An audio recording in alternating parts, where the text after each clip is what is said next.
Hello guys, welcome to my channel. My name is Mohammad Abdul Aziz and आज हम देखने वाले हैं प्रॉब्लम नंबर 8। तो चलिए शुरू करेंगे। सबसे पहले फॉर्मेट डाल देना। BRS का फॉर्मेट है पर्टिकुलर्स अमाउंट। आप क्वेश्चन देख लीजिए एक बार, ये रहा स्क्रीन पर।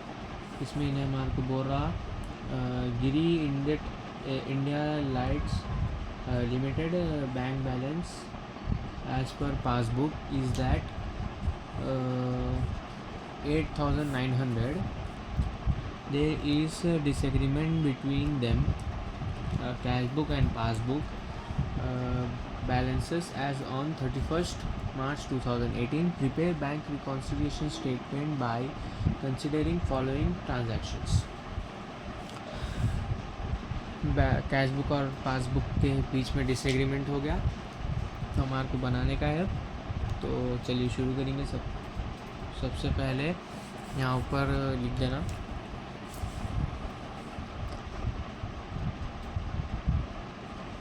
बैंक रिकॉन्सिलिएशन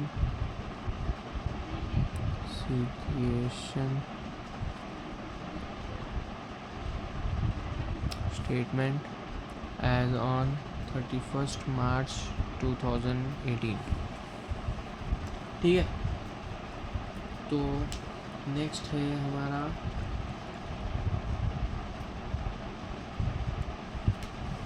यहाँ पे ऊपर इन्हें दिया था bank balance as per passbook amount 8,900। वो लाइन दे दिया उन्हें, तो मतलब जो फर्स्ट एंट्री आती है हमारी वो रहती है bank balance as per passbook. Amount है 8,900। ये आपका पासबुक का बैलेंस है। चलिए शुरू करेंगे। सबसे पहली एंट्री है check issued but not yet presented for payment. देखिए, ये है कैश बुक, ये है पासबुक।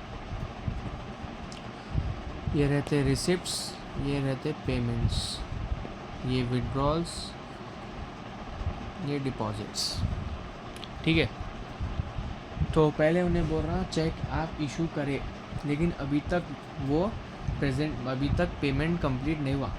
आप बना रहे क्या पासबुक, तो इसके ऑपोजिट बुक से चलने का रहता आपको। ठीक है ना। तो देखिए, इसका अमाउंट है 2,100। आप कस्टमर जो है, कैश बुक मतलब कस्टमर, पासबुक मतलब बैंक। ठीक है। कस्टमर जो है 2,100 का बिल पे करे, लेकिन बैंक में कुछ एरर की वजह से वो नहीं हुआ पेमेंट अभी तक भी कंप्लीट नहीं हुआ। ठीक है। तो बैंक में उस ट्रांजैक्शन, उस पेमेंट के रिलेटेड कुछ भी एंट्री नहीं है। तो बैंक पासबुक में तो कुछ भी एंट्री नहीं रहेंगी इसकी, लेकिन जो कस्टमर के पास रहती कैश बुक, उसमें एंट्री कर डाला कस्टमर की मैं ये 2,100 का पेमेंट करा। तो उनकी कैश बुक के हिसाब से जो 2,100 उनके बैंक अकाउंट में बैलेंस कम रहना चाहिए, लेकिन बैंक वालों के हिसाब से बैलेंस ज़्यादा रहना चाहिए, क्योंकि इसमें एंट्री नहीं है उसके रिलेटेड। तो दोनों को कंपेयर करें तो इसका बैलेंस कम बता रहा, मतलब अपन फॉलो कर रहे कैश बुक को, तो कम बता रहा मतलब लेस में जाती है एंट्री। ठीक है। लिख डालेंगे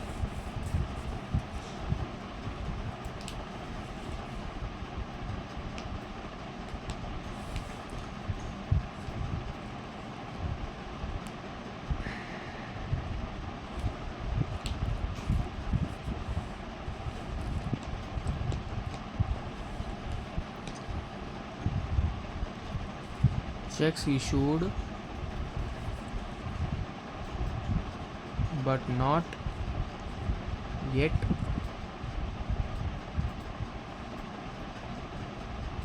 presented for payment। 2100 इसका अमाउंट है। नेक्स्ट देखेंगे, नेक्स्ट एंट्री है cheques deposited for collection but not yet released. Cheque deposit हुआ कलेक्शन के लिए लेकिन अभी तक भी वो रिलीज नहीं हुआ। ठीक है, तो इसका कैसा लिखना है देख लीजिए। सो 900 रुपीज़ का एक बिल है जो कि कलेक्शन में अमाउंट कलेक्ट हुआ सो है, वो डिपॉजिट करें आप, लेकिन अभी तक वो रिलीज़ नहीं हुआ। ठीक है, तो यहाँ का बैलेंस कम बताता है, यहाँ का ज़्यादा बताता है, क्योंकि यहाँ पे एंट्री करता है ज़्यादा बता रहा मतलब ऐड। हम कैश बुक को फॉलो कर रहे हैं तो ये एंट्री ऐड में जाती है। नेक्स्ट एंट्री है a wrong debit given by bank in passbook. एक रॉन्ग डेबिट जो है, रॉन्ग डेबिट मतलब पासबुक की डेबिट साइड, ये डेबिट क्रेडिट, एक रॉन्ग डेबिट पासबुक में एंटर कर डाले वो रॉन्ग 500 रुपये का डेबिट साइड में विड्रॉवल्स कॉलम में 500 रुपये की गलत एंट्री डाले, जिसकी इन्फॉर्मेशन ऑब्वियसली कस्टमर को नहीं है, तो उनको कैश बुक में इसकी एंट्री नहीं करते।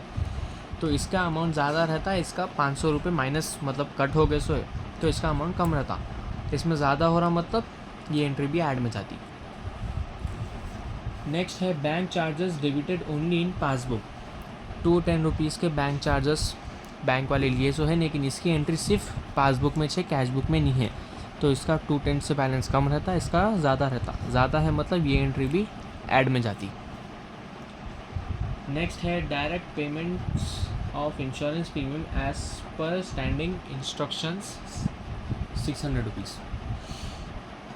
इंश्योरेंस प्रीमियम भी बैंक वाले डायरेक्टली पे कर डाले, ठीक है, 600 रुपीज़ का, इसलिए इसकी इन्फॉर्मेशन, इसकी कोई एंट्री कैश बुक में नहीं है, तो इसका मतलब पासबुक में 600 रुपीज़ आपके अकाउंट से कम बताते हैं, लेकिन कैश बुक में नहीं बताते क्योंकि आप एंट्री नहीं करे, उसमें एंट्री नहीं ली है, तो इसका बैलेंस ज़्यादा रहता है, इसका कम रहता। ज़्यादा मतलब ये एंट्री भी ऐड में जाती। अब पूरे एंट्रीज लिख डालेंगे। सबसे पहले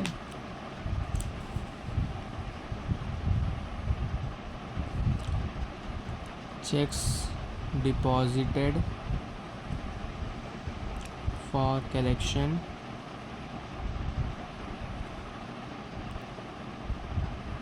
but not yet released, इसका अमाउंट है 900 रुपीज़। और नेक्स्ट है a wrong debit given by bank in passbook.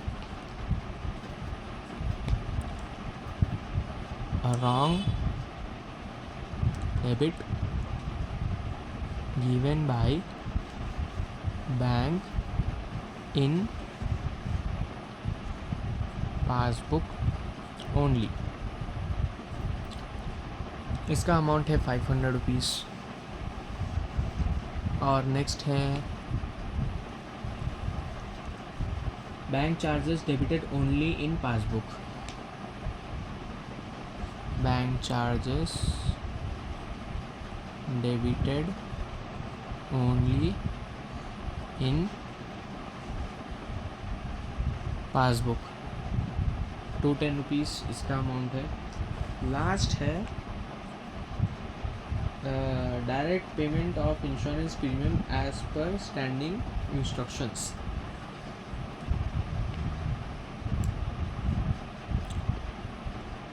Direct payment of insurance premium. अब हमारे पास स्पेस नहीं है इसलिए हम पूरी एंट्री नहीं लिख रहे, बस इतना लिख के छोड़ दे रहे। इसका अमाउंट है 600 रुपीज़। पूरे एंट्रीज लिख डाले, अब बस टोटल करने का है।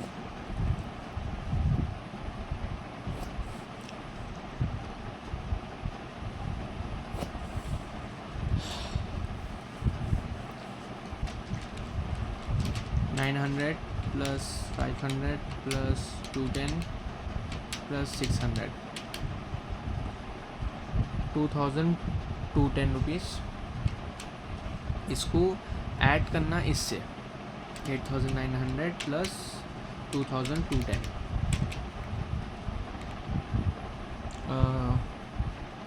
11,100। अब इसको इससे माइनस करना, एक ही एंट्री है ना ये तो, माइनस 2,100, तो इसका अमाउंट, टोटल अमाउंट आता 9,010 rupees.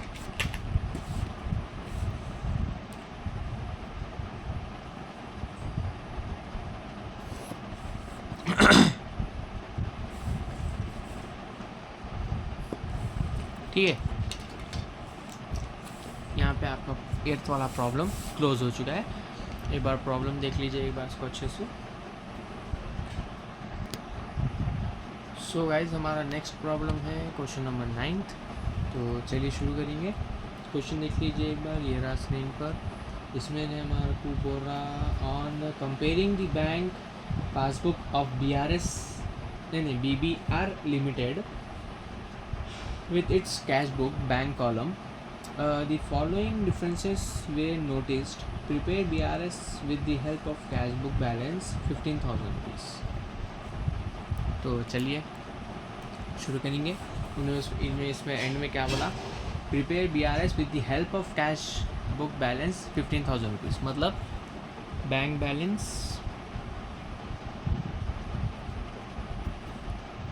As per cash book 15,000 rupees. ठीक है, add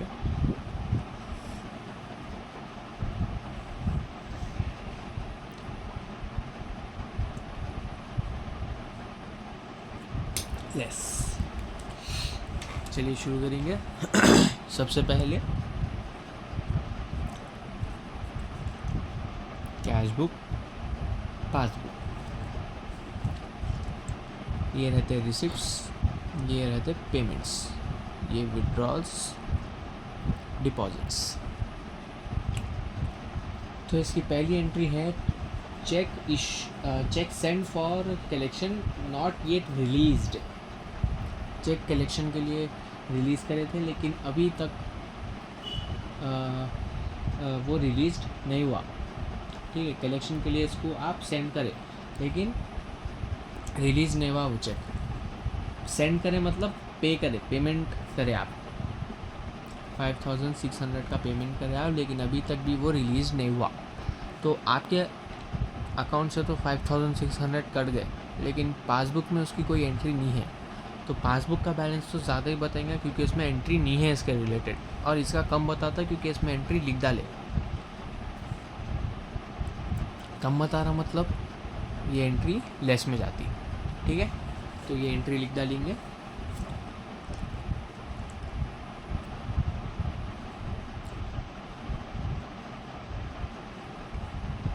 check sent for collection not yet released 5,600। ठीक है, नेक्स्ट एंट्री है हमारी cheques issued but not yet presented for payment. Cheque issue करे लेकिन अभी तक प्रेजेंट नहीं हुआ वो पेमेंट के लिए। ठीक है, देखिए आप पेमेंट इशू करें। ठीक है, कितना अमाउंट है इसका, 4,200 रुपीज़ का इसका अमाउंट है। ठीक है, लेकिन अभी तक इसमें एंट्री नहीं आई, कुछ भी एंट्री नहीं आ रही, मतलब इसमें कुछ भी एंट्री नहीं हुई। तो इसका बैलेंस कम बताता है, इसका ज़्यादा बताता। ठीक है, ज़्यादा बता रहा मतलब अपन पासबुक को फॉलो कर रहे हैं ना, तो पासबुक में अगर ज़्यादा बता रहा तो ऐड होती वो एंट्री, तो ऐड में ये एंट्री लिख देना। पहली एंट्री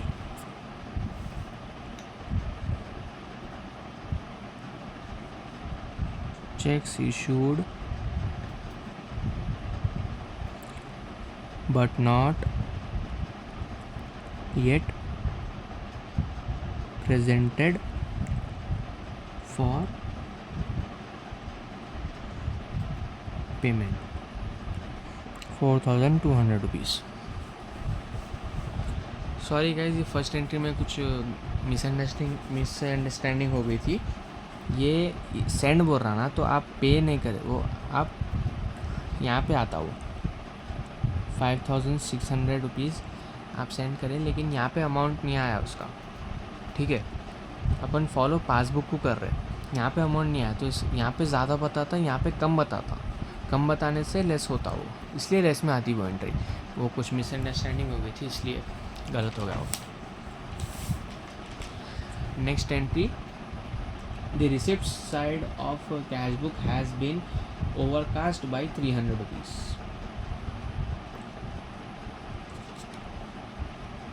देखिए, रिसिप्ट साइड में 300 रुपये ओवरकास्ट हो गया, मतलब ज़्यादा हो गया, लेकिन यहाँ पे किसी कोई एंट्री नहीं है, तो यहाँ का ज़्यादा बताता, यहाँ का कम बताता, इसलिए ये एंट्री भी लेस में जा रही है।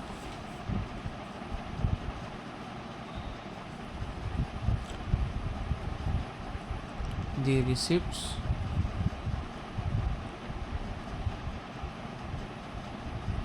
side of cash book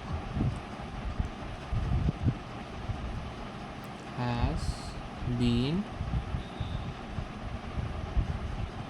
overcast 300। ठीक है, नेक्स्ट एंट्री है the check drawn on firm current account wrongly debited in its saving account 2,100। ठीक है,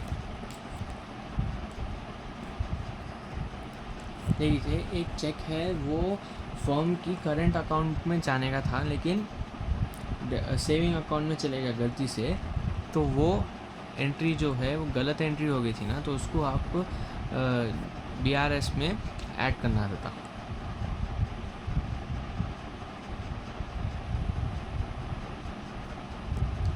A check drawn on firm's current account wrongly debited in its saving account 2,100। Next है, a cheque of 900 deposited into bank but forget to enter in cash book. इसमें उन्हें क्या बोल रहा, एक check है जो डिपॉजिट हुआ 900 रुपीज़ का, लेकिन ये एंट्री कैश बुक में लिखना भूल गए, गलती हम भूल गए वो एंट्री इसमें लिखना, तो इसका बैलेंस तो 900 रुपीज़ ज़्यादा बताता, लेकिन इसका नहीं बताता क्योंकि इसमें लिखना भूल गए। इसमें हम फॉलो किसको कर रहे, पासबुक को, ज़्यादा बता रहा मतलब ये एंट्री ऐड में जाती।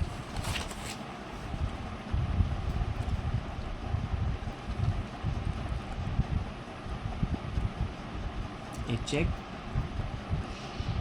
Deposited in bank but forgot to enter in cash book 900। ठीक है,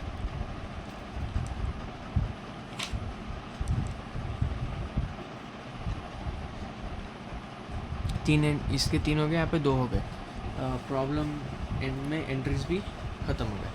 तो चलिए टोटलिंग कर देंगे इसकी।